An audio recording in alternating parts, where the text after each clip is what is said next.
We are joined today on the Michael Knowles Show by Fleccas Talks, the YouTube star, the Dartmouth graduate, the troller of lefties all over the internet. Plus, we'll also have Antonia Okafor and Zoe Rachel to join the panel of deplorables. We'll be talking about the giant Trump chicken, a 13-million-year-old ape, and gay seatbelts. I'm Michael Knowles. This is the Michael Knowles Show.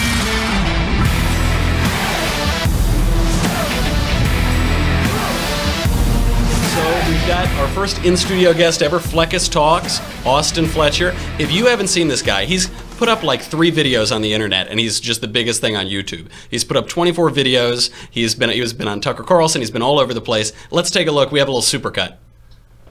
We're at the March for Truth here, June 3rd, Pershing Square, downtown LA. We're heading down to Town Hall, and we're going to yell about why we don't like Trump, so he hopefully quits. Kathy Griffin actually spoke for all of us and took the hit for the entire planet. She didn't speak for me. She spoke for me. That's not all of us. Did she speak for you? No. Hey guys, it's Fleccas. We're out here at Hollywood Boulevard, Walk of Fame, protecting Donald Trump's star from these people trying to deface it. I hate Donald Trump. I'm a socialist, a true socialist, and he is nothing but a fascist. I'm very against Trump. Why are you against Trump? Because Trump is against everybody who's not in his class. I look at it like anybody that's not, like, I don't know what's Trump's situation because he's friends with Kanye West, so you can't really say he's racist. Why? What are we mad about? Everything. What do you think his most? I think that sums it up. We can probably cut it off you don't like about him. Just mad about everything. So Austin, man, thank you for coming. Thank you for having me. Welcome to our illustrious studios in our little cramped closet, the broom closet of the Ben Shapiro Show.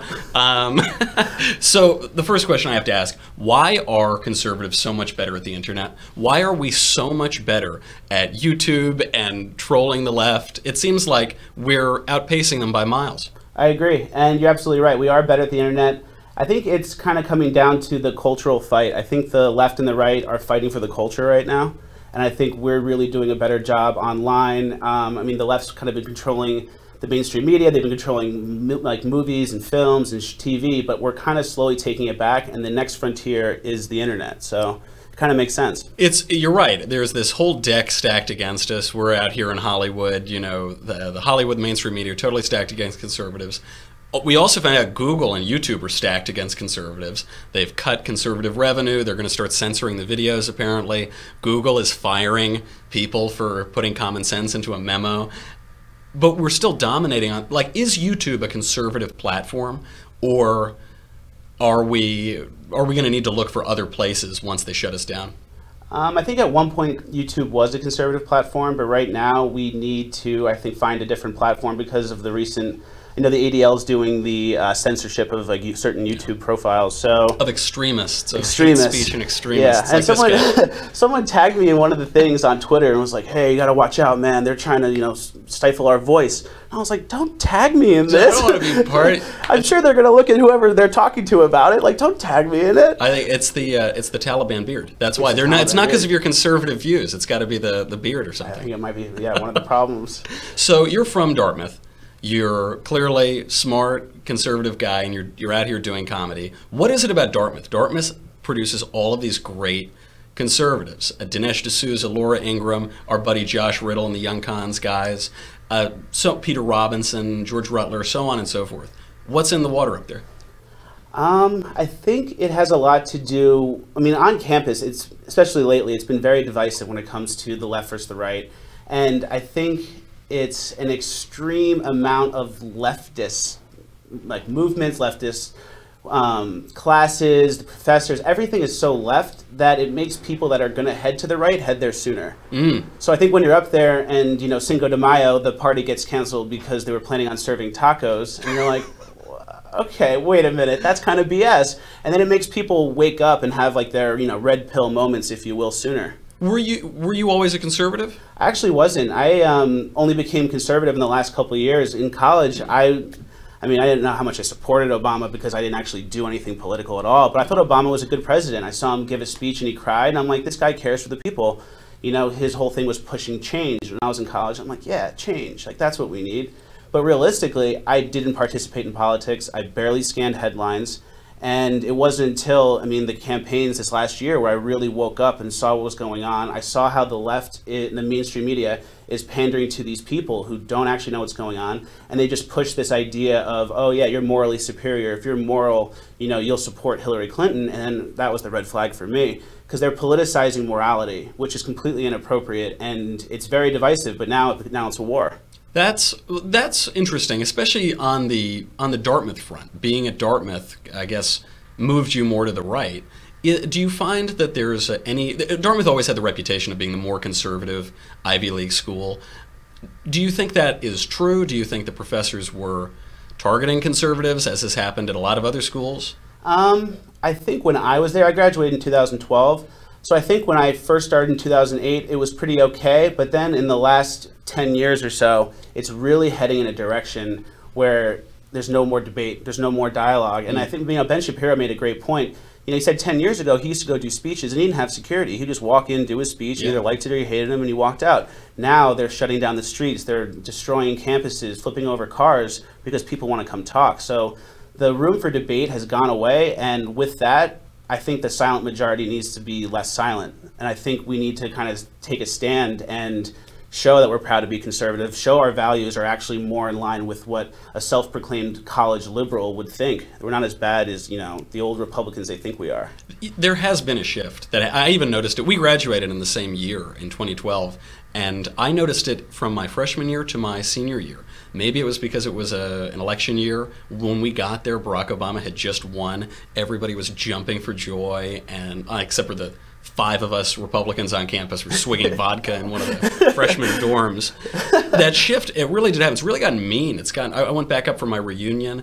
It seems much more vicious, much more tense than it was. A lot of times people will write in for the mailbag or whatever and say, if I'm a conservative at college, should I speak my mind or should I hide and get good grades? What do you think? Ooh, there's a fine line.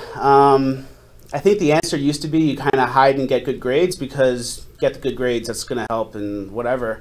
But now I think, I'm starting a movement myself. I've some people who are going to go out to college campuses this fall and start interviewing protesters and events at liberal events at their local colleges, and interview the people and just have a discussion and then send me the footage, and then I'm going to chop it up and make like a best of the fans of Fleccas Talks. So I'm trying to take back the colleges. I think that's the next frontier. I think people are being indoctrinated. There's no better word than that. And we need to get in the faces of the liberals non-violently and say, what are you doing here? Why do you disagree with Trump? Why do you disagree with this policy? Yeah. And ask questions where people need to explain themselves, because we need to stop the politicization of morality. It's not where the game's headed. So what is the moment? What is the Fleccas on the road to Damascus? You're at Dartmouth, you're up there in Hanover.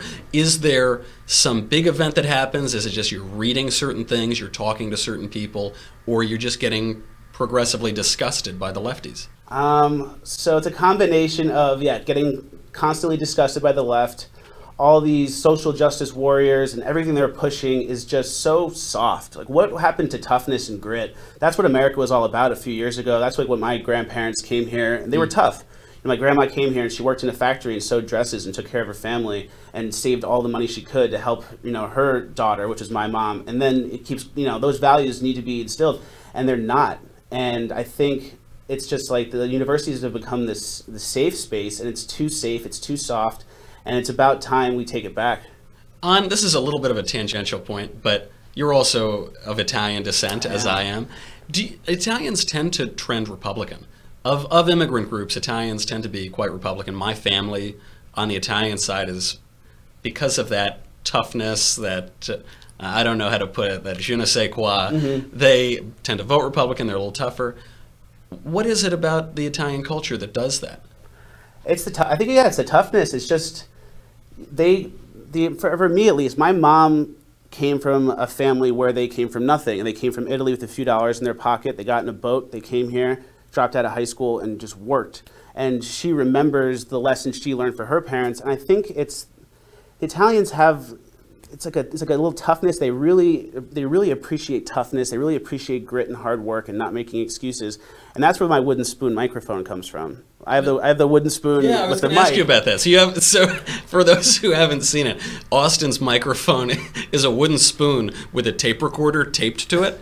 So yeah, what brought that idea up? So it's kind of just bringing the wooden spoon back to these leftists, because growing up, if I misbehaved, my mom would pull the spoon out and whack it on the table and be like, calm down. And I listened because I don't want to get hit with the wooden spoon. And now these protesters, mostly millennials, are out in the streets having a big temper tantrum, and it's because no one gave them the wooden spoon, no one gave them a tough structural upbringing, and now they're calling for socialism. They want it their way. They want everyone to be, equal outcome, and it's not where it's headed. Do you think, we talked about this a little bit yesterday, millennials have this reputation of being snowflakes, of being coddled, they're helicopter parented, they haven't been exposed to the realities of the world. Do you think that's fair? It's a fair criticism of them? They also have a lot of student debt. They've also got a ton of divorced parents. They're going to inherit a big national debt. Do you think we're being too hard on millennials, or is it just a fact of life and we got to straighten them out? I think the millennial group is still forming, and imagine it being like clay, and we're still deciding who these people are going to become, what the culture is going to be, what the main message of this generation is going to be. So I think we're in a point now where we can kind of decide, who the millennials are in a few years from now.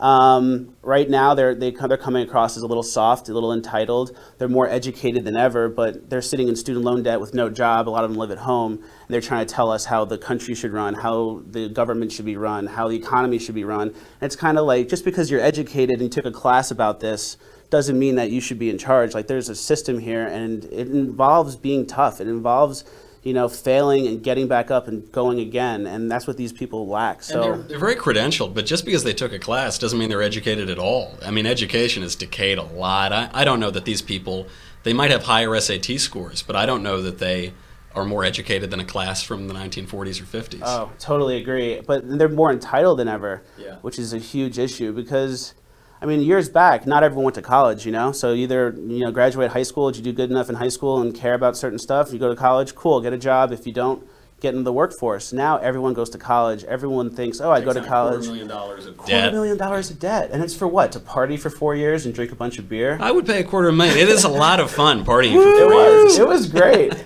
But, here we are. These people now are... I don't know. Why should we give them credibility? Why should they be in charge of anything? I really don't get it. Well, so you're at Dartmouth. You graduate Dartmouth, as is your Ivy League birthright. You immediately go to Wall Street. Just like when I graduated, I got 3 emails from Yale's employment office or office of God knows what. And the first one said, a career panel about finance. And the other one said, a career panel in the law. And then the third one said, alternative career paths. those are the 2 that you can do, and then you have to. So you go down to Wall Street. What makes you go down there? So growing up, I had a strict upbringing, and my mom had a plan for us. She told all the kids, go to good college, get a good job, go move out of the house, and just make something of yourself. Make something of yourself. Yeah. So I knew that was my goal at the time. So I got internships. I really built up my resume. I played football, so I reached out to some alumni football players and got hooked up with an internship, which led to a full-time job. And that was basically just following my parents' path, which I'm so happy I did, because it was a great experience. I learned about waking up at 5 in the morning every day. I learned about staying late until you're the last one there. 100-hour weeks. Oh, brutal. A number of my friends were working on Wall Street. Exactly. And then they make you go out for drinks with people, and you can't leave until everyone's done. So you're out till 2, 3 in the morning. Going out for those damn drinks. It's so frustrating. It's the worst. And you have to come back to work like 3 hours later. Sometimes I went straight to work from hosting clients or whatever. So I learned a lot, though. And then from there, I learned what I didn't want to do. And I learned that I wanted to create my own content. I want to create my own brand and just get out there and create something that can affect people in a bigger way. So you've got a career ahead of you. You're on Wall Street, Dartmouth graduate, king of the world. You're guaranteed to make a lot of money, have a good life. And then you decide to make the very wise decision to throw all of it away to go piss off lefties at airports and on the internet. I'm not being facetious. I think it was a great decision. But what gave you the guts to do that? I was sitting in the my promotion meeting. I was going to get promoted to associate. They were really happy, and I said, actually, I was going to give you guys a 2 weeks notice next week when my contract was up. I'm planning on moving to California, and everyone laughed. They thought it was hilarious. And then I was like, no, seriously, I am. And then some people said, you're making the worst mistake of your life. You can't do this. No one has a job right now. Like 10,000 people applied for 35 spots. You got one, and you're leaving. And I was like, so I moved to California. I bought a 1999 SL500 convertible. Oh, nice. Really cool. I drove that around for a little bit.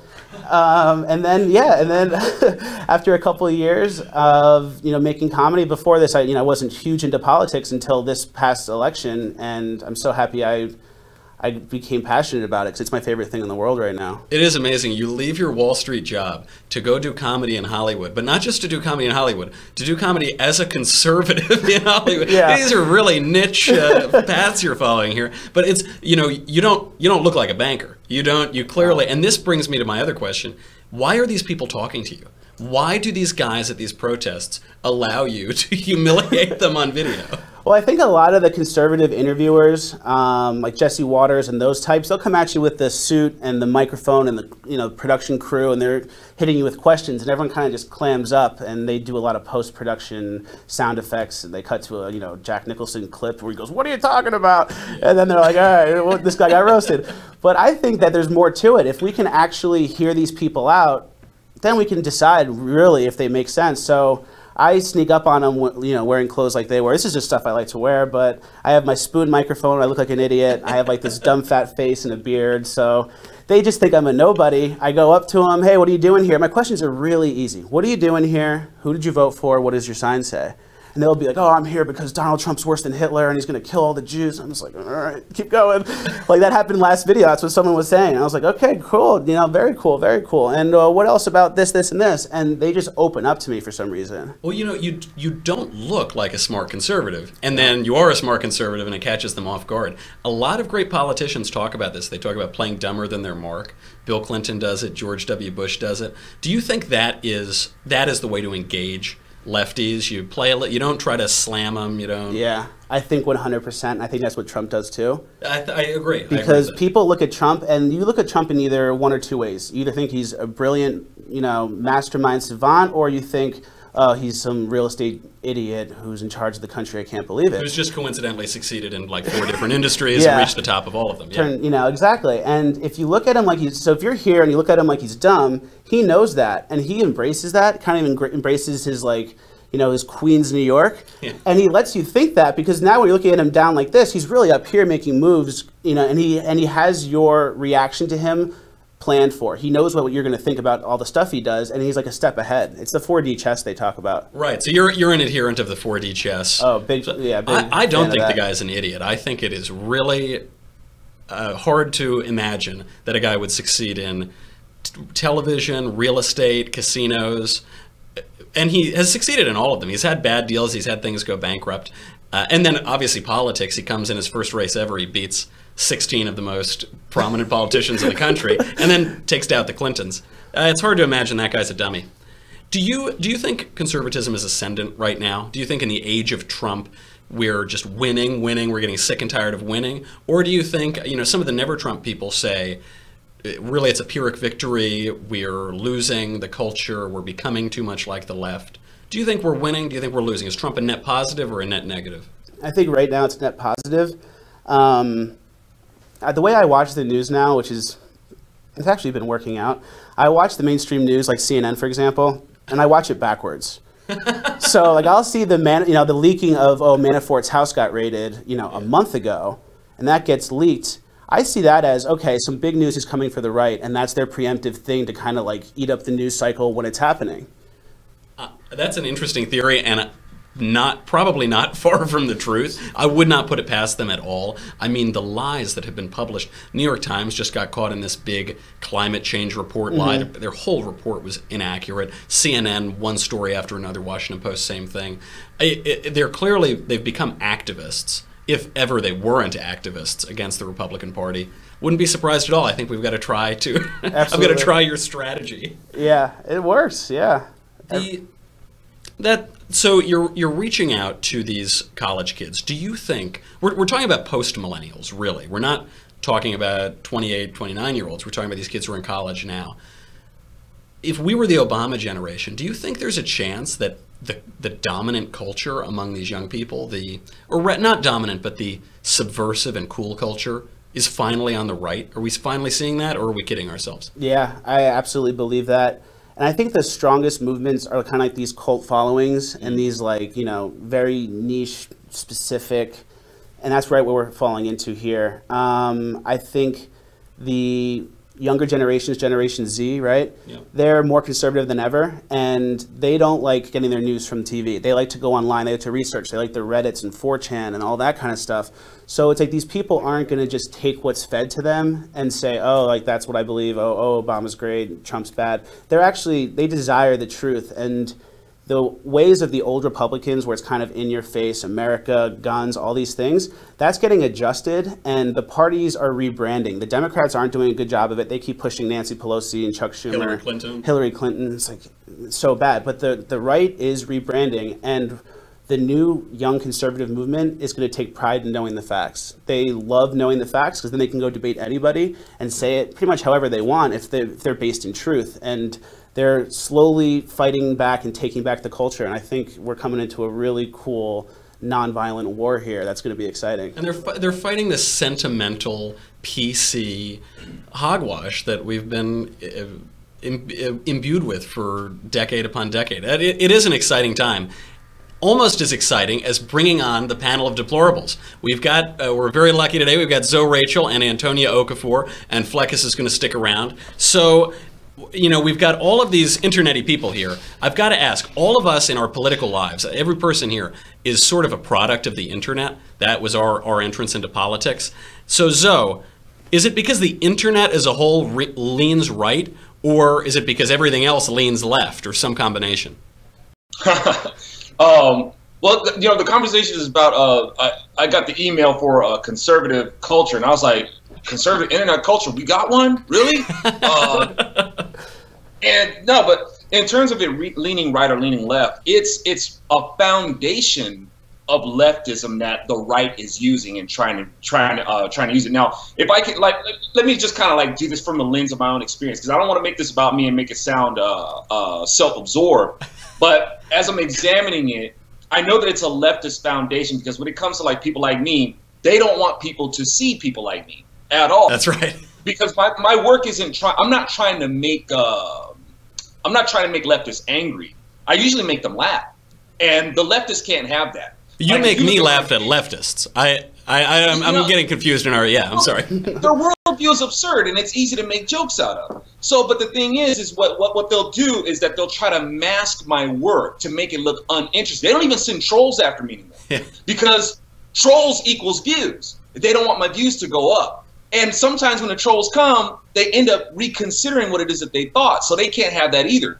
So basically all that to say is, to your question of does it lean right or does it lean left? No, it's on a leftist foundation. Google, YouTube, this is their platform. This is their foundation that we're making use of. And I think that kind of has to stop. And, speaking, I've lived under the bridge for a very long time. And I can say, while the internet and these platforms might be left, those trolls definitely lean right. There is no question about that. Antonia, do you think this right-wing online activism, the laughs and the serious commentary and the facts and all of that, does it translate into real political results, or are we all just babbling into the air? Yeah, no, I definitely think that there has results, definitely. I think that really, like you said, I started out with the internet culture, being able to spread my message that way. And I think because people, just like he was saying, like Zoe just said, that because when they do see people like me and they're like, oh my gosh, that's not what I think of as the traditional conservative. Well, now their stereotypes have changed, and really basically their whole foundation has changed, because the left has made it so much about race and sex and gender. So I think, the more, and that's why we don't see people like us, because it really is changing people's minds and making people, that's what changed me. I saw someone else who was a Black conservative, and I was like, whoa, they exist. And then I was like, okay, well, I guess I could come out of the closet now. So I think it does make a difference. It smashes this whole vision that we've been presented with. I don't think anybody on the screen right now is what people think of when they think of the young Republican. Maybe even, my jacket's a little too loud. Usually it's the Brooks Brothers buttoned up, the hair parted, all of that. that, and also you've actually had some very real results in your activism on guns, and obviously, you know, we talked about it last week, the number of black women in particular who are purchasing guns and getting permits is way up. So we're at least with you, we're seeing real results. When you have mugs like the three of us, probably not as effective, but at least Antonia Okafor is. Michael, you need to give yourself credit. I mean, you went to Yale and you are still a conservative. So you know, I think you should give yourself a lot more credit. I appreciate it. The thing that Yale can do is either make you into a kind of left-wing automaton, or it makes you such a reactionary that you go completely in the other direction. All right, you know, on that, I have to address all you cheapskates out there, because you cheapskates who want to keep watching this panel of deplorables discuss all the news of the day and get the mailbag even later on, you can't do it unless you go to dailywire.com right now and subscribe. It's $10 a month, $100 a year, and you get everything. You get my show, you get the Andrew Klavan show, you get the Ben Shapiro show, all three of which are in the top 25 on news and politics in the entire world. Go there right now, don't be a cheapskate, and you get all the rest. dailywire.com.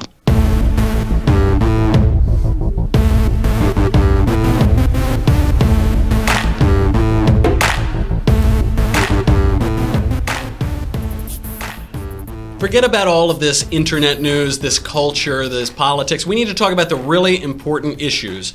According to the Washington Post, some idiot assembled a giant inflatable chicken with golden Donald Trump hair outside of the White House on Wednesday. Do you get it? Because Donald Trump is a chicken. Do you get it? Isn't it so funny? Austin, President Obama's strategy in Libya was called leading from behind. His strategy on North Korea was called strategic patience. And yet, they're accusing our side of being chickens. Are they just projecting? Where are they getting this from? I think it's, definitely partially projecting, but anything the guy does, they have to hate. So if he comes out and says, you know, everyone's great, and I love the left, I love the right, and all people are equal, they get mad about it. Kim Jong-un comes out and threatens to nuke us, or nuke Guam, or, you know, one of our provinces. What's wrong with what he said? He took a strong stance, something that we haven't done in the past, and now it's, you know, he's being offensive or he's being irrational. The guy can't get it right. That's absolutely right. Whatever he does, they have to do the opposite, I guess. And on this kind of psychobabble thing, Zoe, the Democrats called Bush a chicken hawk. They called, same thing about Dick Cheney. They said that George W. Bush had daddy issues and was trying to resolve what his father didn't resolve. It's all of this psychobabble. Why do they love making these insinuations instead of talking about real issues and real policies?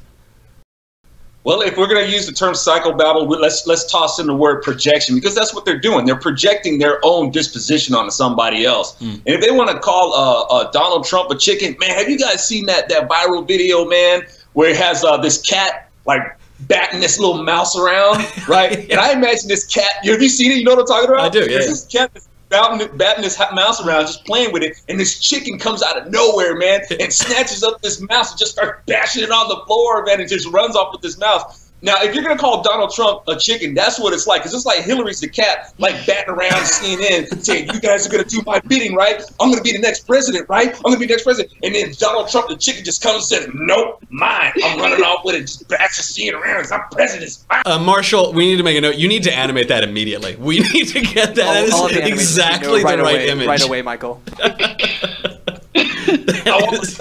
Guys. Now, Antonia, oh my God, we're lucky that we have Antonia here because your reputation and your motives are constantly impugned too. People insinuate all sorts of psychobabble on you. How do you respond to those people? How do you respond to those accusations, or do you just ignore them and move on and keep doing what you're doing? Oh no, yeah, I always just ignore because I'm better than everybody. No way, I definitely It is true though. That is certainly true. I definitely talk to them and I definitely respond. I try to, depending on my mood, actually like have a coherent conversation that's not just, well, you suck back, or, you know, something like that. But most of the time, no, you don't shoot them. Oh, I should have, right? I use my graduate degree, I guess, kind of. Yeah.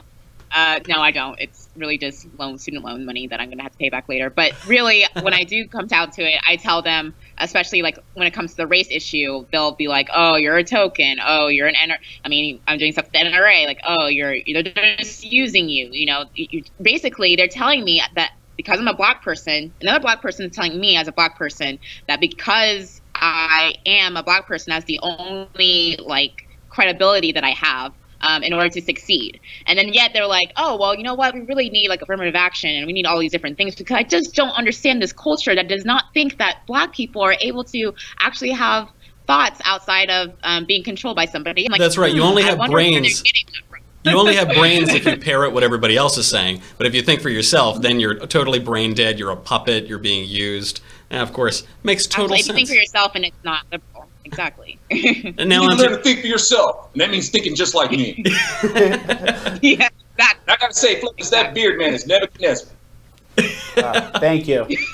It's going to get him on that YouTube watch list. Now, KLM, the Dutch airline, has recently gotten into the news because they tweeted out a photo for Pride Month. It was 3 rainbow seatbelts in a row. And they had one where it was the male buckle and the female buckle. And then they had one where it was the male buckle and the male buckle. And they had one where it was the female buckle and the female buckle. And the tweet read, it doesn't matter who you click with. Happy Pride Amsterdam. Now there is just one issue with this image, that only one of them clicks. Only the male and female actually click. Now Zoe, is this the stupidest tweet of all time, or is this 4D chess? You know, we are talking about KLM on the show today. Maybe they're just masterminds. Probably not.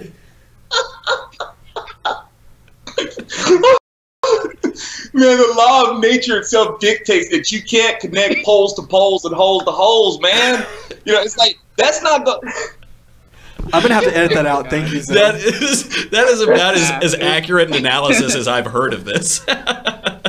You know, I mean, wow, man, it's talk about, this is Twilight Zone type stuff, man. It's just by the laws of nature that doesn't work. It's like, this is pride. That pride ain't gonna work if you. I don't even know how to respond to that. That's just funny. Maybe it was maybe it was anti-gay marriage. You were saying it doesn't matter whom you click with. It just has to click. It has to click, or it's an abomination. Maybe that's what that could have been the esoteric message.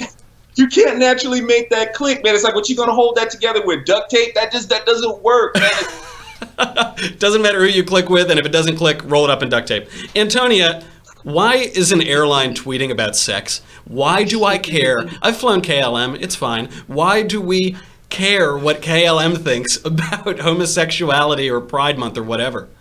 Well, why is Teen Vogue writing articles about how you can have anal sex?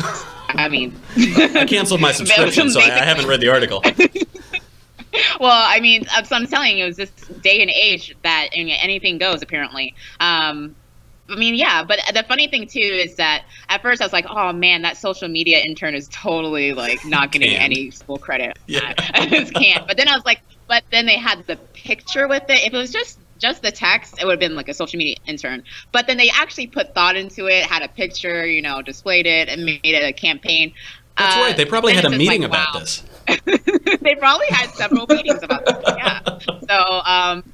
So I'm just like, yeah, I'm not flying that with that airline. Obviously, they can't even put those two things together. God knows how they can pilot a plane. I was like looking at it, and people were thinking, but that doesn't actually click, and then they say it in the actual text.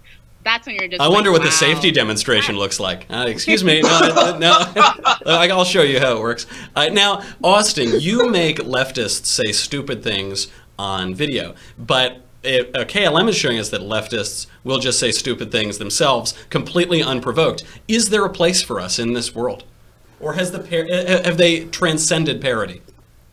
I think there is a place for us. I think this is a perfect opportunity, and I've realized too in the last, especially the last year, if you're gonna put something on the internet, it better be what you really believe, because the trolls are going to tear it apart. So once I saw this come up, I was like, all right, here it comes. And sure enough, all the conservatives went right after it.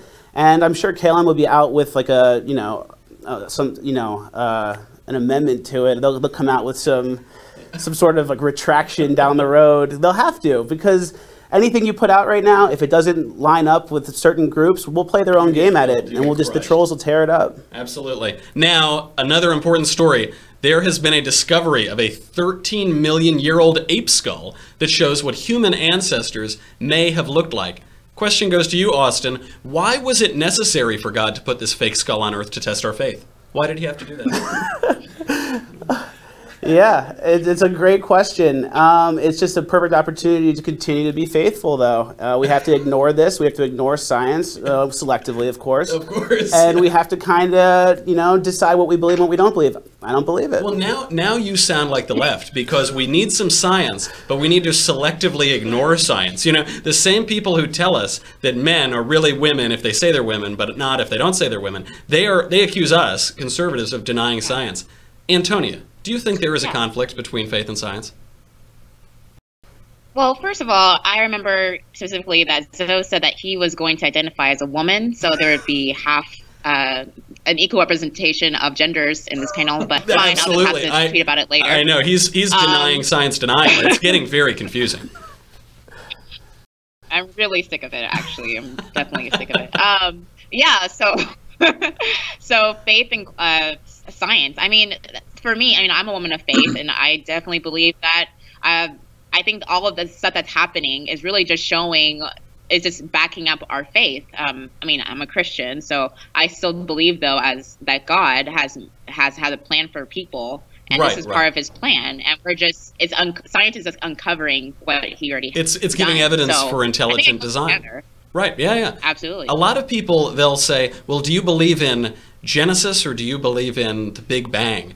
And people forget, because not only are they science deniers, but they're history deniers, that it was a Catholic priest who discovered the Big Bang. It was George Lemaitre who discovered it. And the more that we learn about science, the more light that's been shown on our faith, it seems to me. Zoe, what do you think? Are you a science denier, a God denier, or both? I bet you're both.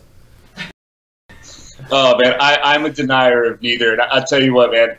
The things that they claim to come up with in science, these are all discoveries. That's all you can really do in science is discovery. And the things that they discover are things that the Bible has already talked about. Mm-hmm. When they're talking about even the Big Bang, right? Or when they're talking about how the universe is expanding, they say that the universe is contracting, then they say that the universe is expanding. Not only is it expanding, it's speeding up. Well, the Bible already told us that the Lord spreads out the heavens like a tent. That has to start from a compressed point and then open up. In terms of the ape skull, I don't know how they tie that to us. If they want to go ahead and see themselves as descendants of apes, go ahead, be my guest. It was a descendant of Joe Biden, or an ancestor, rather, of Joe Biden, There you go. That facial structure seems to add up somehow, but I guess they're trying to put a date on the earth. And the thing is, if you read the Bible lets you know quite clearly that there was an earth before the Genesis account. All you got to do is read the thing. Reading's tough. We don't do that so much anymore. At most, I'll read a text or two. Okay, panel, thank you so much for being here. We have Zoe Rachel, Antonia Okafor, and Fleccas Talks. Now it is time for the mailbag. We have got a lot of mailbag questions today, so we are going to fly through these. The first one comes from Johnny. Dear MK Ultra, thank you, that's very nice. Should a conservative walk through a hyper-leftist school unseen to survive, or should they try to explain their beliefs to their peers? Austin and I guess we talked about that a little bit. I take a different view than I think most people. I think a lot of people say, put your head down, get the good grades, get out of here. I personally am convinced, at least on one occasion, my grades were hurt at Yale because of my views. Only on one occasion, though, which says a lot about the school. I did not do that. I was very open about my politics. I was the head of every conservative Republican thing. I trolled every lefty that I saw. We did Occupy New Haven. We did all these things, and I've enjoyed it. Same thing in Hollywood. Since I've been, as an actor in New York and theater, film, TV, out here as well, and I was always open about my politics. Has it hurt me? Did it hurt me at Yale academically or socially? Did it hurt me in show business? Maybe it has. I never wanted to hide my own views. I don't think it's worth doing that. I don't think that you should be denying what you think. But that said, there are huge risks to it. So you've got to really weigh it out. There are risks to both sides, and I don't think there's an easy answer on it. But what I would do is be honest about your point of view. Next question from Joe. Grandmaster Knowles, thank you. A lot of talk over this NASA planetary defender position. Is there any chance that a certain best-selling author, Ivy League-educated Sicilian provocateur will be applying? Just show them the framed tweet. The thought of you being the only line of defense between me and the threat of alien annihilation makes me truly believe in Trump's America. Looking forward to the sequel. I am convinced I am the planetary protector. I'm convinced I'm Neo in the Matrix. Ever since my blank book became the #1 bestseller, I now know this isn't the real world. This is only a simulation. So maybe I'm Keanu Reeves. I'm glad that I got the position, didn't even have to apply. Next question from Alistair. Hi, Michael. Yay, finally a podcast. So happy for you. I'm looking for the most comprehensive definition of what conservatism is. Would it be fair to say that the most comprehensive guide would be the entirety of the Federalist Papers? Would there need to be anything added to that, or does the Federalist Papers delve outside the scope of what conservatism is? I'm happy to give a definition. I think conservatism evades definition, though.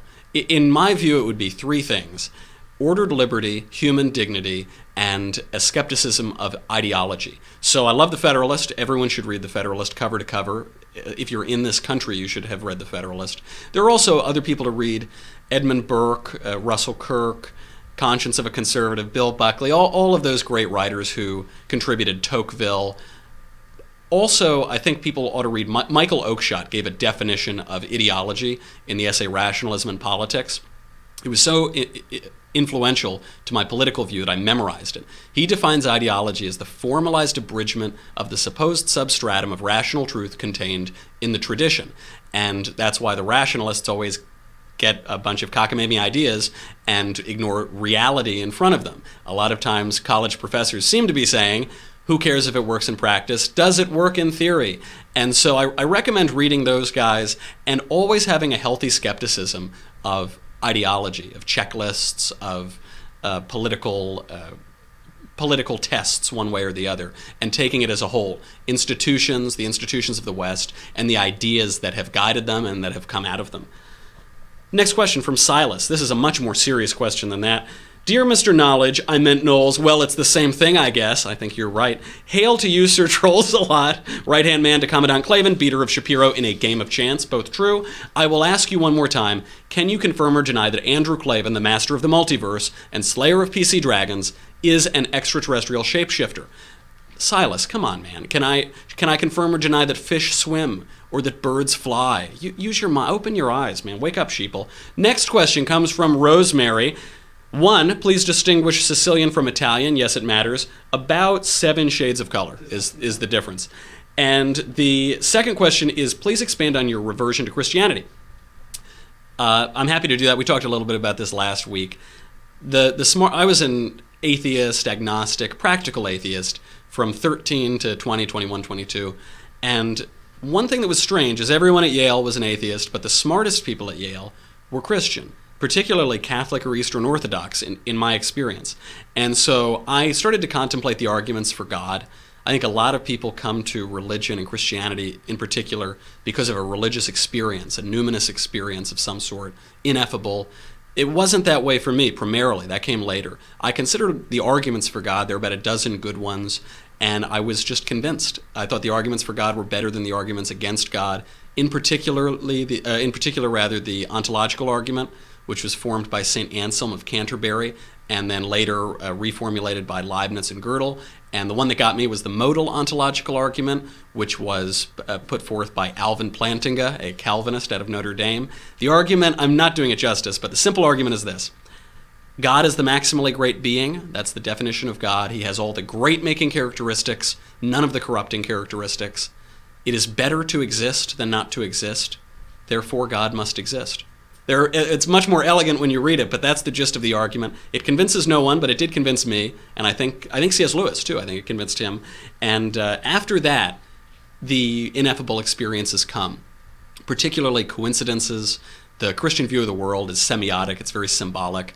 And then I found a church, coincidentally St. Michael's Church in New York, where Father George Rutler's the pastor, and I recommend reading him as well. And that might bring you to a reversion or conversion too. Next question from Tad. Hey MK, I listened to your defense of Christianity and Catholicism in episode 4 with admiration. I have to wonder if you're more Catholic than the current Pope. I don't think I'm more Catholic than the Pope, but I do understand where you're coming from. The Pope has been saying some things that have raised eyebrows. You know, there have been plenty of bad popes, generally speaking. Dante put some of them in hell, and the Pope, there's a confusion over papal infallibility. The Pope is fallible, except when he's infallible. And by some counts, the Pope has only invoked infallibility, speaking ex cathedra, 7 times, 10 or 11 times. So perhaps the Lord gives us bad popes. Not that I'm calling Francis a bad pope, but perhaps he gives us bad popes to show us that they're fallible, except when they're infallible. Letter from Marie. Dear Michael, loved the riveting read on reasons to vote for Democrat. Thank you for reading it. It's on the coffee table for anyone who wants to be enlightened. My super serious question is, does the Donald let you borrow his tanner, or do you glow naturally? No, my mother was Sicilian, though, which does explain why I look like I was on the face of the sun. Next question from Wayne. I'm feeling trans, Michael Knowles. Go see a doctor immediately. Run, do not walk to the hospital. Question from Jackson. Michael, I've been following Roaming Millennial for a while now, and I was not only surprised, but very happy to see you bring her on your show. Can you tell us why you chose Roaming for your Panel of Deplorables, and can you tell us if you plan on bringing her on for a while? I'm so glad you asked this question. You know, I am getting married to my wonderful fiancée, sweet little Elisa, soon, and so I've been bringing Roaming on as a sort of audition for when we do finally form our right-wing, apocalyptic, polygamous cult, and she could be a sister wife. So that's been, I'm really glad you asked. I think there's been some confusion about it. That is the whole mailbag, and that takes up all of my time with Fleccas Talks. Fleccas, thank you so much for being here. It's been great to talk to you. Come back. I guess this is the end of this week, so come back on Monday and we'll do it all again.